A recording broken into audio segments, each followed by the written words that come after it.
Bismillahirrahmanirrahim. Assalamualaikum soleh dan solehah. Perkenalkan, nama Ibu Yona Hamidah Purnamasari dan Ibu mengajar mata pelajaran biokimia atau biokim. Bagaimana kabar kalian hari ini? Semoga tetap semangat belajar ya. Pada kesempatan kali ini, Ibu akan menemani kalian untuk memahami materi asam dan basa. Gimana sih cara belajarnya? Yuk kita simak video berikut. Pada pekan sebelumnya, kalian sudah mempelajari bahwa contoh campuran homogen adalah larutan. Berikut ini adalah beberapa contoh larutan.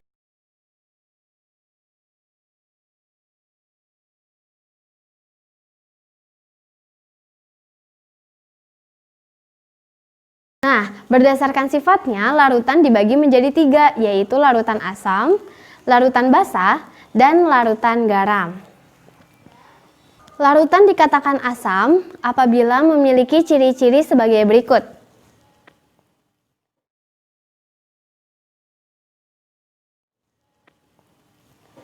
Nah, kalau basa, yuk kita perhatikan perbedaannya.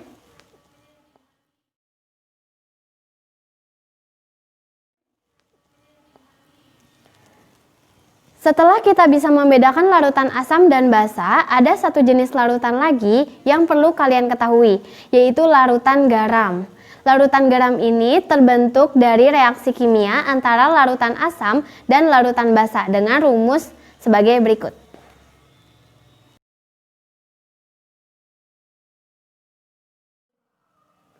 Sekarang, bagaimana cara kita mengetahui larutan bersifat asam atau basa? Sedangkan tidak semua larutan dapat kita cicipi rasanya, terutama larutan kimia yang berbahaya. Caranya adalah menggunakan indikator atau suatu alat yang digunakan untuk menunjukkan ciri-ciri sifat suatu larutan berdasarkan perubahan warna yang terjadi. Indikator dibagi menjadi 2 macam, yaitu indikator alami.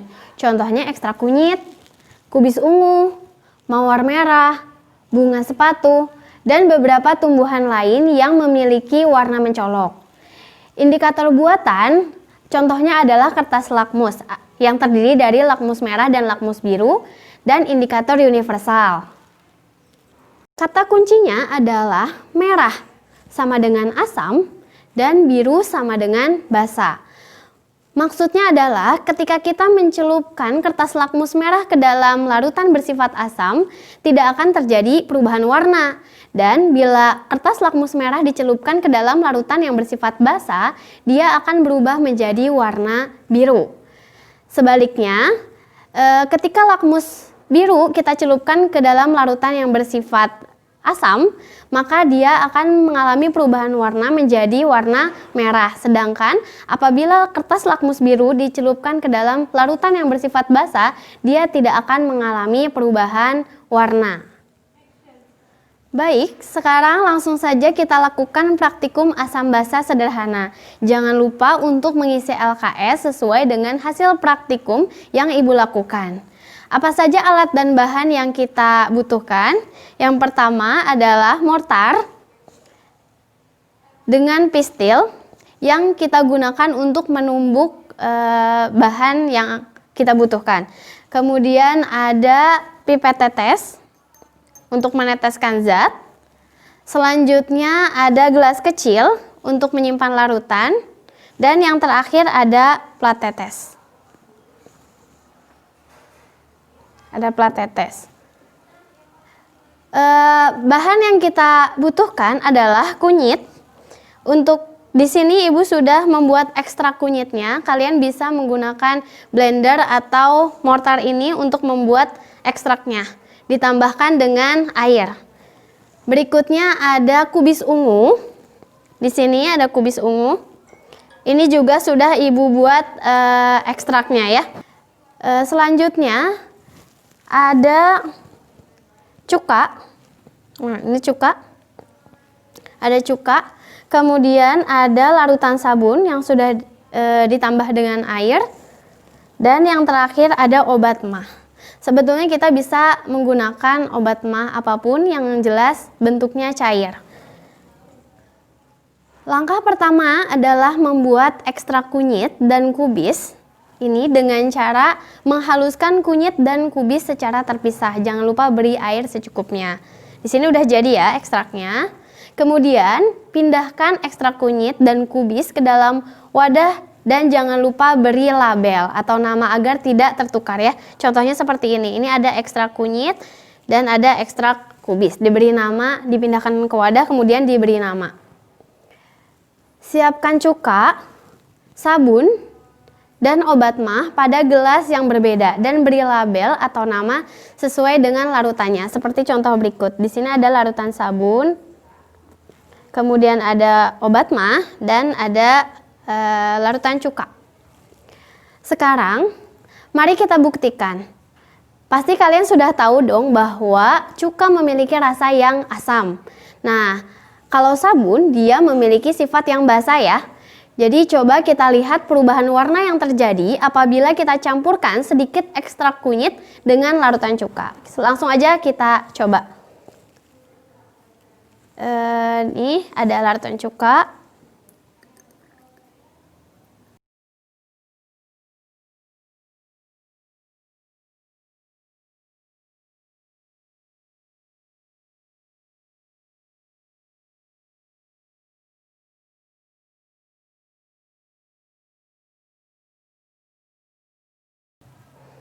Kalian bisa menggunakan pengaduk untuk mencampurkan larutannya. Oke, sudah terlihat ya apa hasilnya. Sekarang kita campurkan sedikit ekstrak kunyit dengan larutan sabun. Ini larutan sabun.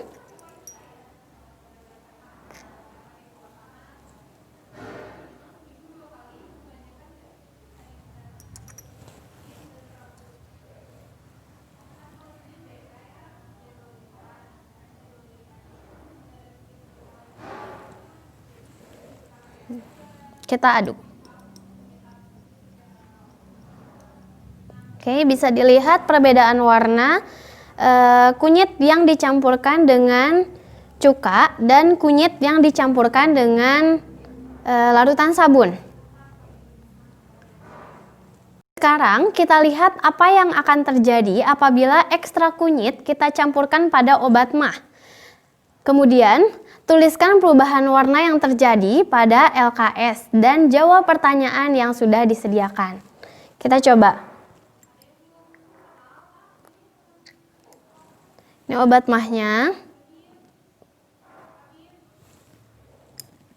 Kita campurkan dengan ekstrak kunyit.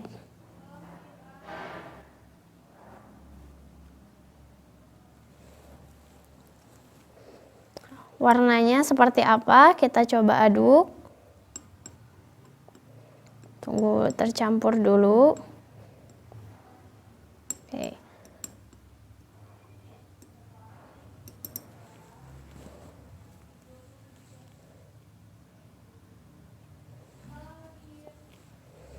Kita aduk lagi. Baik, terlihat warnanya cenderung gelap ya. Berarti kesimpulannya obat mah bersifat basa.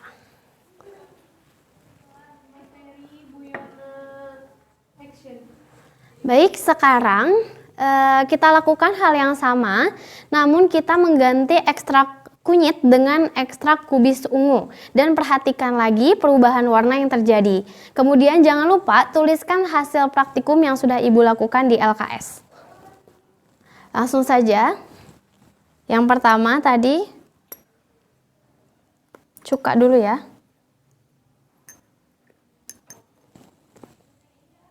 Cuka dan sabun.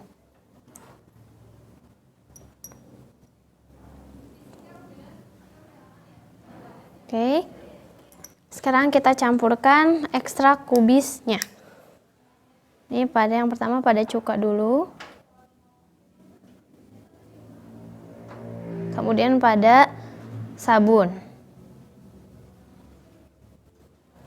Sekarang kita aduk.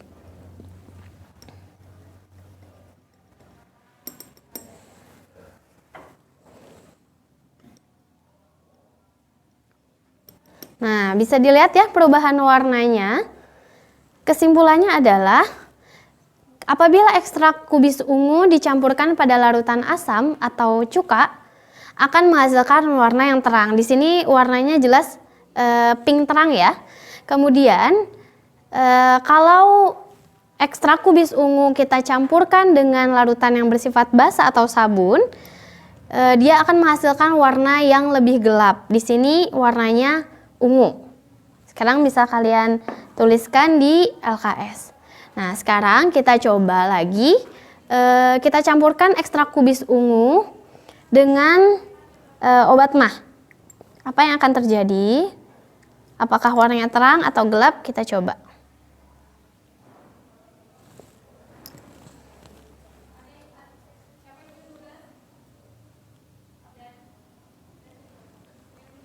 Oke, kita aduk ya.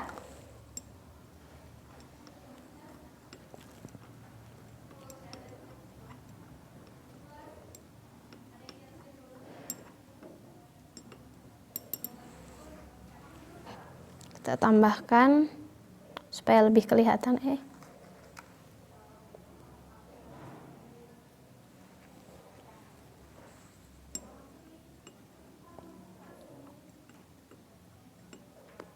Oke, meskipun di sini ada warna yang berbeda, warna yang dihasilkannya warna hijau, tapi dia menunjukkan warna yang gelap, bukan warna yang terang. Kalau ini kan pink, termasuk ke dalam warna yang terang, ini termasuk ke dalam warna yang gelap, dan obat mah menghasilkan warna yang gelap juga. Jadi kesimpulannya sama seperti tadi bahwa obat mah bersifat basa. Silahkan tuliskan perubahan warna pada LKS kalian dan jawab pertanyaan yang sudah disediakan. Setelah melakukan percobaan, maka kita dapat mengetahui bahwa indikator alami dapat digunakan untuk menguji sifat suatu larutan. Alhamdulillah, kita sudah menyelesaikan praktikum asam basa sederhana menggunakan indikator alami. Semoga bermanfaat. Sampai jumpa di video selanjutnya. Jangan lupa kerjakan LKS-nya. Assalamualaikum warahmatullahi wabarakatuh.